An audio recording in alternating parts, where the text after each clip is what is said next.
Hey everyone, this is Rosemary Coates in Silicon Valley. I'm your host for this edition of Women and Manufacturing. I'm the executive director of the Reshoring Institute, where we help companies bring back manufacturing or expand their manufacturing in America.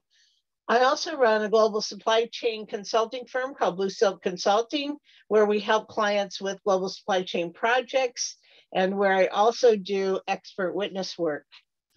On these podcasts, we interview accomplished women in business and ask them to share their insights and their experiences with us. Today, I am thrilled to welcome my very special guest, Jennifer Clement, the president of Complete Holdings, the U.S. partner of Complete Manufacturing and Distribution, also known as CMD in China. We're going to be talking about sourcing and manufacturing in China today, and I'm just so excited about this. She has a lot of expertise and a lot of things to share with us. So welcome, Jennifer.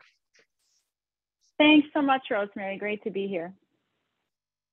So, Jennifer, I know you lived in Shanghai for a while and you have this great background, educational background and so forth. Can you give us a little summary of your background?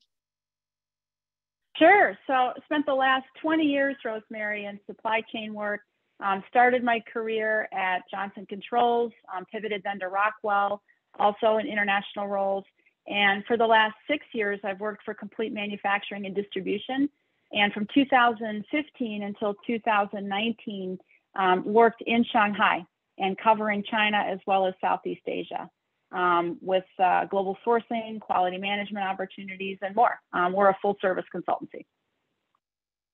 And you had your family with you in Shanghai, is that right? Yeah, I sure did. When we moved there, my little one was just starting first grade, and the other one was starting third grade. So they really grew up in China. Wow. And they went to school in China and everything? Do they speak Mandarin? Yes. So international schools are great in Shanghai, and they were reading, writing, and speaking Chinese much better than their parents. Wow, that's fantastic. What a great opportunity. That's just wonderful. And you went to Marquette University, right? That's where my son went to school too. I did. So both for undergraduate and my MBA in finance as well. Okay. All right. Well, that certainly positions you well for this kind of international work. Describe for us a little bit more about what CMD does and how you help your customers with global sourcing and manufacturing, because I'm not sure the audience understands how companies like yours secure manufacturing in China and what you have to do to maintain it. Yeah, great question. So we've been around for 30 years and we cover about 30 different industries. And so our clients typically have they have deep experience in Asia. They know how difficult it is.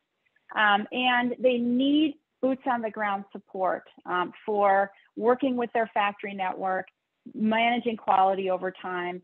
And now in today's environment, diversifying that supply base has become a really strategic issue, especially in light of first starting with tariffs, then starting with COVID and the pressures it's placed on shutting plants down.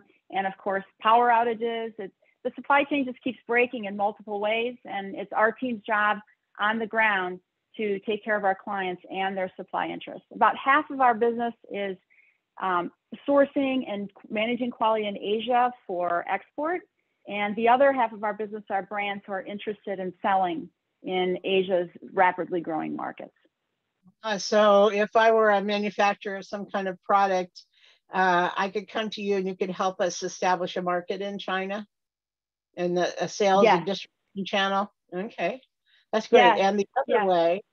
And the other way, which is we all know is pretty common in manufacturing these days, is to take certain sub-assemblies or look for products or even completely finished products and find a place to manufacture them in China. So you help with that, right? Yes. Yeah, we sure do. Okay, that's terrific. So, so a customer would come to you and say, I have this product that I've designed, or at least partially designed, or an idea or a concept, can you help us find a location? So what do you do from there? So a typical sourcing initiative is going to first involve a business case and figuring out which geography really makes sense. So if the client, for example, plans on selling the product in China as well, then certainly in China for China is worth a conversation. However, if that product is exclusively for export, then, you know, as we build the business case, we might look at, okay, which country makes sense from a labor perspective, availability of natural resources, and of course, tariffs, because based on what we've seen over the months, we really don't see the tariff situation changing at this time. So, and tariffs can be pretty steep, and then you add to that anti-dumping and countervailing duties, it can be a real problem. So really the first step is working with the owner and figuring out what does that business case look like and which geography makes sense. Or does an onshoring view work, or Mexico? So when you're talking about, when you're talking about geography, it's not just China. You help customers place manufacturing or find sources throughout Asia and also Mexico. Is that what you said? Yeah, we focus on Asia. So, but you know, given if we really look at the content as they build that business strategy, Mexico may make sense for really high volume in certain key industries. Automotive, certainly. You know, if they were going to come to us with as a tier 2 or tier 3 supplier, Mexico is built out for automotive and has been so for the last couple of decades. So probably make more, especially with the logistics challenges everyone's having, probably makes more sense to locate that business in Mexico. And we would steer the client in that direction. However, China is, we talked about this the other day, highly vertically integrated. And so for what that means is, for a complex assembly, say we have a client, for example, that has an assembly with over 300 parts. All of those can be sourced in China. And you don't have to go outside of China to find the bits and pieces. So China has come a long way in 20 years. You can build almost anything in China's markets and certainly find the pieces and parts that you need for a successful program. So when you talk about vertical integration, you were just saying, so it's got a lot of component parts that all fit together and build the assembly and build and build and build until you have the final product. So all of those suppliers can be in one place, or in China anyway. A little bit, so a couple of things. So first of all, there are regions within China, right? So if you had electronics product, you might go to the Pearl River Valley, Shenzhen, Dongguan, Guangzhou. And if you had different kind of product, you might go to a different region. Is that so? That would be kind of part of the first selection process, right? Absolutely, absolutely. So one of our clients is in the lighting industry, so they need access to all of the sub-assemblies for electronics, the LEDs, and certainly Shenzhen, Dongguan, as you had stated. We have another client in the glass industry, so Qingdao, where the famous Tsingtao brewery is located, set up by the Germans 150 years ago. And all the glass factories in China are kind of clustered around Qingdao. Then Ningbo, famous for castings and heavy forging and casting parts. So, and in Anhui, in the interior, where we see a little bit lower cost labor, that's where you're going to see some contract manufacturers doing more complex assemblies. So yeah, it's a fun regional discussion about, you know, where it makes sense for any given product or component.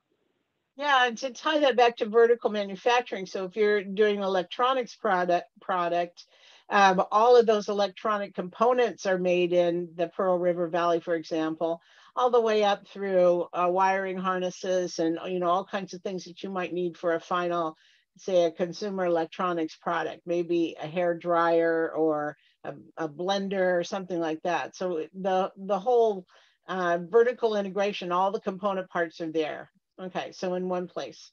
So there's, it's my understanding there are clusters of these kind of industries all across China where you might start, but it's not absolute. So you can still get electronics in Pudong or, you know, some other place in China. It's just that the clusters are in certain places, right? Mm-hmm. Mm-hmm. about, and we know now that because of the tariffs, as you mentioned, these are the 301 penalty tariffs on goods coming in from China that were initiated during the Trump administration. And then you also mentioned anti-dumping and countervailing duties. I don't want, that's pretty technical subjects. I don't want to get too much into that, but those are additional penalty kind of tariffs that might be placed on goods coming in the US, right? So Correct, correct. to avoid that, you consider other countries, and why is that different? I mean, don't you have to pay tariffs on stuff coming in from other countries? Yeah, so that's why, in terms of for a sourcing program, to do that upfront business case is pretty strategic. So when a client's considering which geography to work with, the first thing we're going to look at is material availability and the skill set of the local region. Can they handle the complexity of the product? And also, of course, the availability of bits and parts and pieces that can go into that final assembly. And then lastly, what the business case for tariff looks like. So as you leave China and head into Southeast Asia, those regions are certainly far less tariffs than what we might see in China. So like you said, out of the gate, 26% is kind of a general rate for industrial goods out of China. India, that might just be 7% for the same category. Out of Vietnam, it might be 0. So Taiwan, also 0. So you really have to look at, it's very technical, and you have to look at it on a case-by-case basis. Oh, gotcha. So is it true that a lot of companies are leaving China and going to other Asian countries? Do you see a lot of that migration? Yes and no. So according to the American Chamber of Commerce, more than 75% of organizations that are working with a China supply base are planning to stay. So, and the majority of those also have in China for China interest because of quick pace of the way that market's growing. So if you look at the data, it supports a pretty strong business case for staying in China, especially if you're selling there. For other organizations, their strategic interests include diversifying, whether that be an N+1 strategy. So they're going to continue to build in China, but also standardize work across another factory outside of China. So they've got levers to pull. And I think, if there's one thing hand over heart we've learned during COVID is the importance of having options, because the supply chain just keeps breaking in so many different ways. And whether it be a power grid related shutdown, whether it be now COVID lockdowns are a big issue. Shenzhen, most manufacturing facilities are closed in Shenzhen. And so we see port closures. So there's so many challenges. And so having those options, it's amazing to me how many clients come and they're still single sourced, and how there's such an opportunity there to de-risk. So we're seeing a lot of movement into Southeast Asia. That has its challenges, which I'd love to share more. And also reshoring, a subject I know near and dear to both of our hearts, and as well as Mexico when it makes sense. But yeah, we're finding some terrific suppliers to work with over the last decade in Southeast Asia that have some fantastic capabilities as well. It's really interesting to me because over the years, the strategy of most of our clients was simply to go to China and set up shop in China, find sources in China. It was all about China because it was a low-cost country. But I think the pandemic certainly changed the thought process for sure. Mm-hmm. But I think, my experience is that executives either got a lot smarter, or they started thinking more analytically about that strategy. And instead of simply placing all of their sourcing and manufacturing in China, now they're really thinking worldwide. So, should I keep some products in China for the Chinese market or the Asian market, or because of the cost structures, should I put some in Mexico, for example? Should I bring some back to the US to serve the US market? So there's an evolution, I think, in thinking about sourcing and global manufacturing that we've never seen before. So moving and shifting things out of China into these other countries, what kind of hurdles are there in some of the other countries? I know there they're clearly not as sophisticated as China is in terms of manufacturing. Yeah, great question. So let's take a case study with Vietnam, for example. We've got a number of clients that have dual systems running, so an N+1, one in China, one in Vietnam. And it's really interesting because what we're finding is even when you back out tariffs and you take that product into Vietnam, it may be cost neutral at the end of the day, even though labor rates are a little better in Vietnam. But because, as we talked about earlier, the vertical integration may not be there. That is, I can't take that assembly and go into Vietnam and find all the bits and pieces and parts that I need for that assembly in Vietnam. I still may have to bring in a lighting LED system from China, or a specialty casted part from Ningbo. So so I can do most of the labor and the assembly work in Vietnam, but I may still need to bring in parts from China. And it's why we've seen so many Chinese factories invest in Vietnam. If you go to Vietnam today, you'll see Chinese factories everywhere. So, they're very aware of what you need to do to be there, replicate the capability that we've seen and the quality level we've seen out of China in another market like Vietnam, for having options and also to address the tariff situation. But at the end of the day, like I said, we're in many cases it's about a break-even, cost neutral end case scenario. I worked with a athletic shoe manufacturer, a big brand, and they sent me to all of their factories in China and in Vietnam before the pandemic. And what we found was the cost structure in Vietnam was lower than China. So in China, they were paying their workers $300 a day, or $300 a month, I'm sorry, plus a bonus. And that was main factories in China. In Vietnam, they were only paying $200 a month plus a bonus. But when you looked at the productivity rates and the rework rates and the quality issues, it was about the same. So, I mean, China was so much more productive and made much better products. So, there's a trade-off there. And I think if you don't look at all the dollars and cents and the total cost and really do a deep dive evaluation, you're not going to get a clear picture. And that's where companies like yours are so helpful in determining that. The other thing that I've heard about Vietnam is that they're only 95 million people, so they're kind of full up.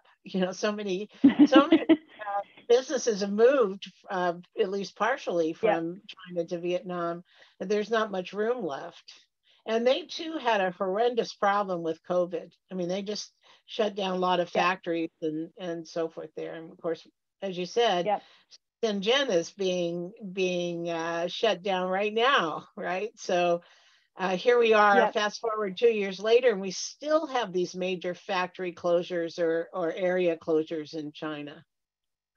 So it's worrisome. Yeah, we're also seeing that play out in logistics in Vietnam as well. So I've got a client right now called yesterday and said, look, we're struggling at an additional several weeks delay to secure containers in Vietnam and get them out of port. So it's slow no matter where you go. Really difficult to find space. Capacity has certainly decreased. The large shipping companies are doing more business direct with their end customers, the large retailers that have the buying power to buy freight capacity direct, like the Costco's, the Home Depots, the big box retailers. So Maersk, for example, one of the largest shipping companies in the world, used to allocate 50% to the middleman freight forwarder and 50% to direct end customers. In their end report, just published in December, that's going to now go to 70%. They're going to do 70% direct with end customers. So that takes a huge chunk of freight forwarder capacity out of the market. So mid-market clients like we do business with generally buy from freight forwarders, and all of that capacity is now coming off the table. And we're starting to see that squeeze not only out of China, but also in smaller markets like Vietnam. Wow. Well, as we know, the pandemic certainly caused a a huge increase in imports from China. We were all buying laptops and stuff while we were sitting at home, and that caused the container imbalance too. So now we've got a whole bunch of containers in the US and no way of getting them back to China because we're not exporting that much. So that container imbalance will take some time to work off as well.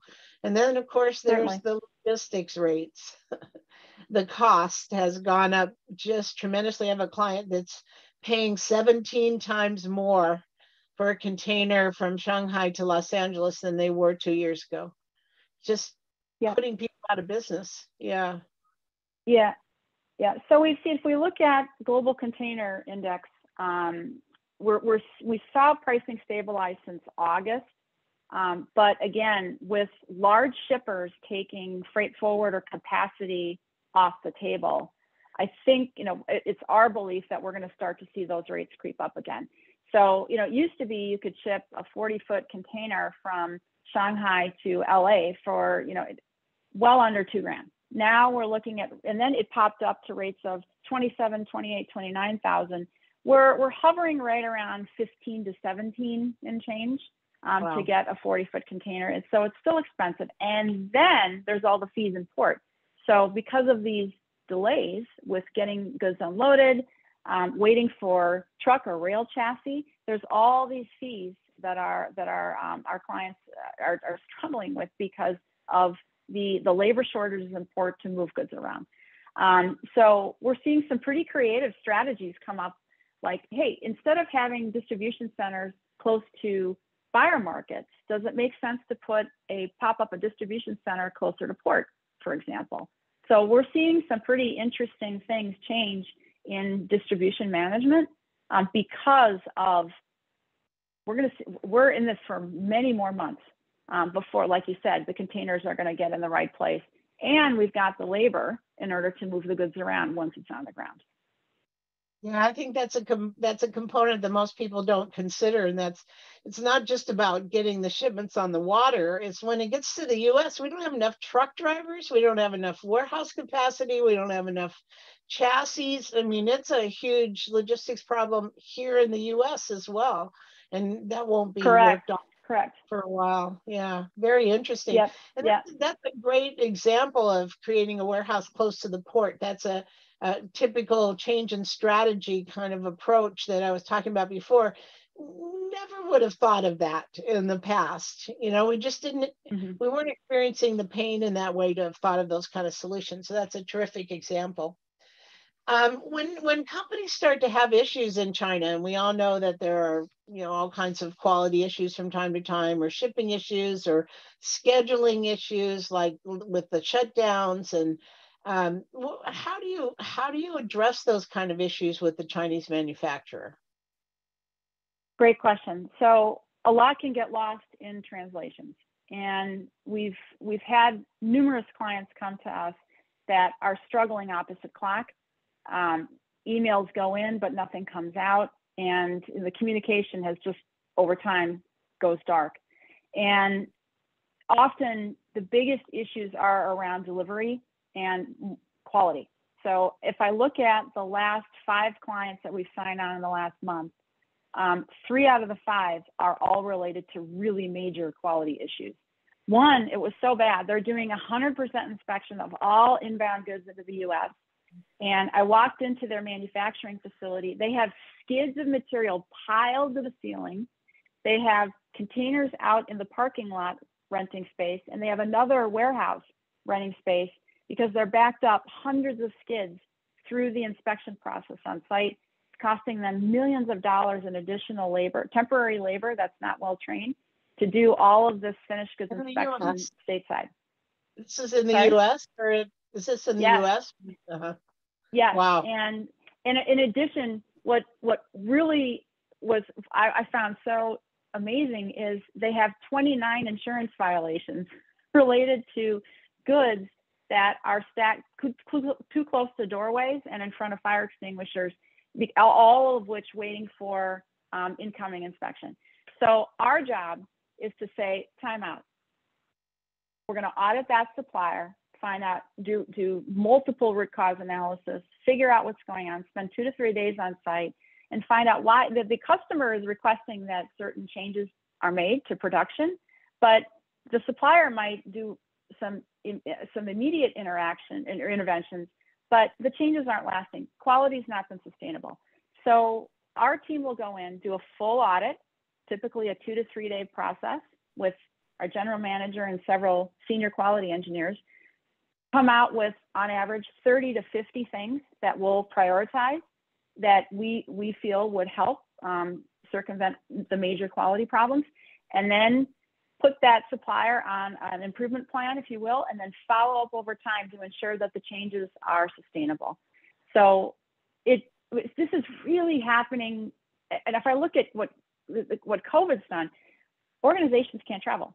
So their executives who used to fly over quarterly to build a relationship with the supplier, make sure that they're holding their place in line for capacity with that supplier, get the quality that they're looking for, they can't make those quarterly business class trips anymore.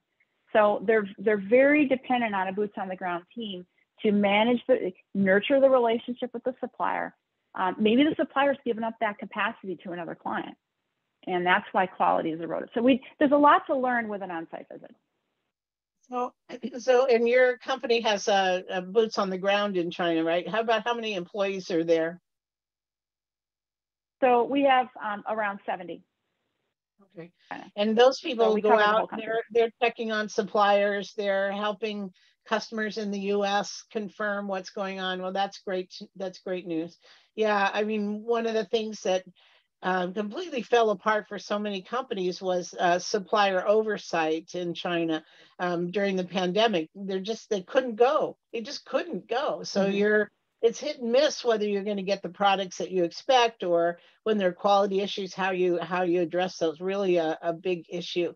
It's nice to know you have boots on the ground in China and you can help companies when they have issues like that, not only to source for potentially new suppliers, but also to address issues that they have in place, right?